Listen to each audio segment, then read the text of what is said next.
уважаемый господин Сиси. Your Excellency, Mr. Sisi, heads of delegations, ladies and gentlemen, it is the end of our discussion for today. I would like to say a few words in this regard.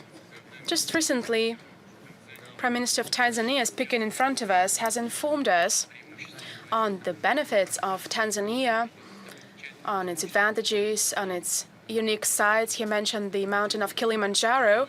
I must say that Russia, not only in terms of literature, including books of Ernest Hemingway, is familiar with the snows of Kilimanjaro, with the beautiful sights of your country.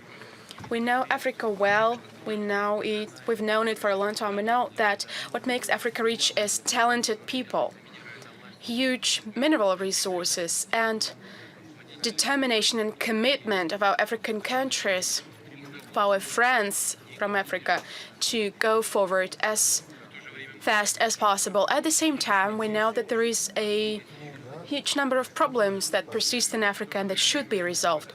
Discussion has demonstrated that we have shared similar views on most relevant global and regional agenda items. Our countries are interested in continuous development of Russian-African ties in all areas. We are ready to continue consolidating our mutually beneficial cooperation. A lot has been said today on which role the Soviet Union has played, as well as Russia, in helping the African states gain their statehood. I would like to thank you sincerely for this historic memory. It's very important for us. At the same time, we should say honestly, the previous actions of the Soviet Union were mostly caused by ideological considerations or by geopolitical considerations.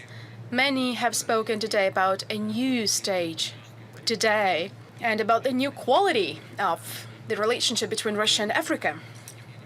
I can't but agree with it. And this new stage, this new quality should be based on our common values.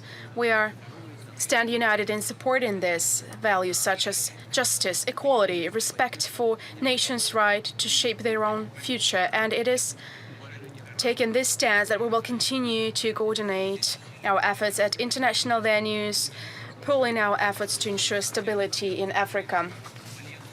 A lot of useful ideas have been voiced today related to revitalizing our cooperation in politics and security, trade and investment, industrial cooperation, science and high-tech, education and healthcare. The final declaration of our summit enshrines the fundamental approaches of Russia and African states to our relationship. It outlines the main goals and tasks on strengthening partnership as well as the means of achieving these goals. I assume that we all seek to make our cooperation more integrated and comprehensive, and this is what has been mentioned by many colleagues today. And to do so, upon proposal of some of our African states and friends, we would like to establish the dialogue mechanism, Africa-Russia Partnership Forum. Within this forum, we can organize Russia-Africa summits once in 3 years, taking turns in Russia and in African countries. The current issues of Russian-African cooperation will be discussed at annual consultations of our ministers of foreign affairs of the Russian Federation and the Troika of African countries, the incumbent, the previous and the next chairpersons of the African Union. I hope that the relationship between Russia and Africa will reach the new heights, which definitely is in the best interests of each and every participant of today's summit. In conclusion, I would like to thank President El-Sisi for his support. Without any exaggeration, I would like to say that if it has not been for our Egyptian friends' support, this summit, in the way it has been held, would not have taken place.